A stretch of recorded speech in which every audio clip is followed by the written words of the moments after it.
Two times in the past week, fighter jets launched airstrikes against Muslim terrorists in Tripoli, the capital city of Libya. That normally wouldn't be remarkable news, except for this. The fighter jets were anonymous, as in for a while it wasn't known whose planes they were. Isn't that unusual?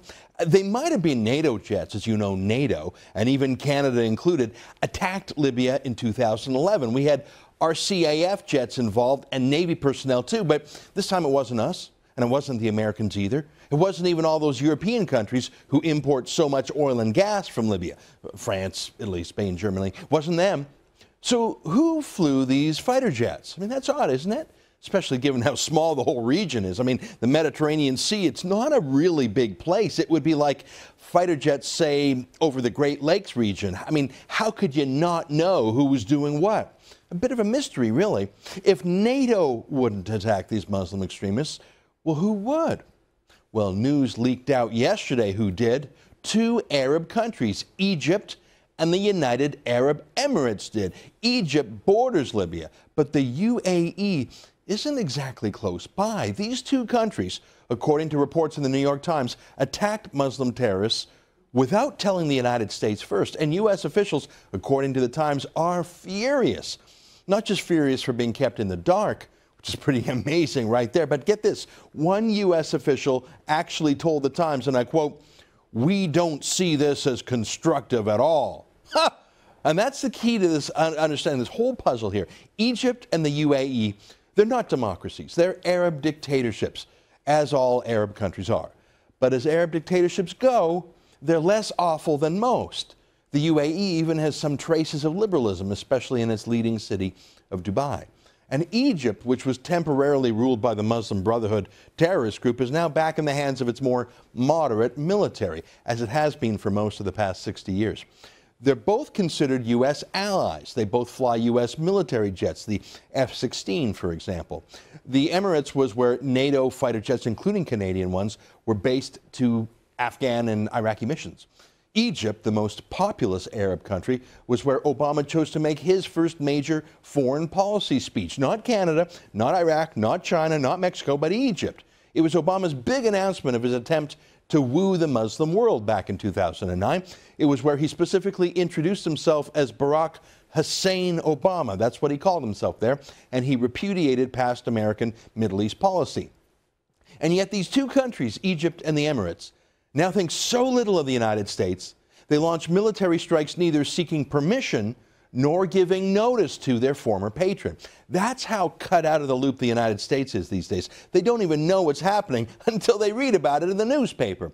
But the only thing weirder, of course, is the U.S. response, criticizing these attacks. Quote, "We don't see this as constructive at all." Well, that's the thing about dropping bombs on bad guys. It's the opposite of constructive. It's destructive. That's the whole point. You're trying to kill people, in this case, kill radical Muslim terrorists. And the fact that it's fellow Muslim Arabs doing the war, well, that's pretty telling about just how bad these terrorists must be. And the fact that the Obama administration is telling them to stop tells you just how low U.S. foreign policy in the Middle East has sunk. Obama is now on the side of the terrorists against these moderate Arab countries. He's telling Egypt and the Emirates to stop killing terrorists. Isn't that funny? The U.S. is fine launching a few drone strikes against Islamic State terrorists when opinion polls tell the White House that Americans are shocked at the barbaric beheading of an American journalist and Obama's weak reply. So John Kerry, the U.S. Secretary of State, goes into full Butch mode and says on Twitter he's going to destroy the Islamic State, as if you could do that with a few drones. But when the countries who actually have to live in the region all the time, the countries that the Muslim terrorists explicitly say they're going to topple and replace with a theocracy, when those countries fight back, Obama denounces them, just like Kerry and Obama pressured Israel to stop defending itself against Hamas terrorist rockets over these past 2 months. It's incredible. Did you know that the Muslim Brotherhood, one of the largest terrorist groups in the world, is banned in Egypt as a terrorist group? Of course it is. But it's not banned as a terrorist group in the United States. It's just not. And Muslim Brotherhood leaders have visited the White House. Egypt was briefly run by these terrorists. They started bringing in Sharia law and massacring Coptic Christians. Obama was fine with all that. It was only the Egyptian army that stepped in to stop it over Obama's objections. You'll notice all these pro-Hamas rallies around the world over the past few weeks, the ones calling for Israel to stop defending itself from Hamas rockets from Gaza. Well, all of those street protests, including the riot in Calgary, including the one that says Heil Hitler, these protests are happening in the West, aren't they? Pumped up by the jihadists and their sympathizers in the West. You'll notice that there have been no big protests in Egypt or Jordan or Syria or Iraq or Saudi Arabia protesting against Israel, fighting back against Hamas, because those Arab countries and their governments know that whatever they think of Israel or the Jews, Israel and the Jews aren't trying to kill them and take over their lands and turn them into a caliphate. The Arab world knows that Israel's fight against Hamas terrorists protects those Arab countries too. And Obama is on the other side of that. He's siding with Iran. He's protecting Iran. He's siding with Hamas's allies in Turkey and Qatar. John Kerry actually had ceasefire negotiations in Paris about Gaza and Hamas, but he refused to invite Israel or Egypt or the slightly more moderate Palestinian Authority in the West Bank. John Kerry only invited Hamas's allies, Turkey and Qatar. The mess in Libya, by the way, was started by Obama. Until 2011, Libya was run by Muammar Gaddafi, a dictator to be sure, but one who was sort of coming around to the West. He had paid billions of dollars in reparations money to Western victims of his own terrorism. He gave up his program for weapons of mass destruction. He was on the West side as far as Arab dictators go, but then Obama went in to kill him with Canada's help. But not just with Canada's help, with Al-Qaeda's help. They were thrilled to get rid of Gaddafi.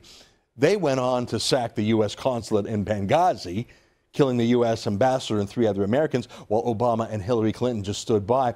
And now the terrorists control Tripoli, the capital, altogether. Obama wrecked Libya, and then he walked away.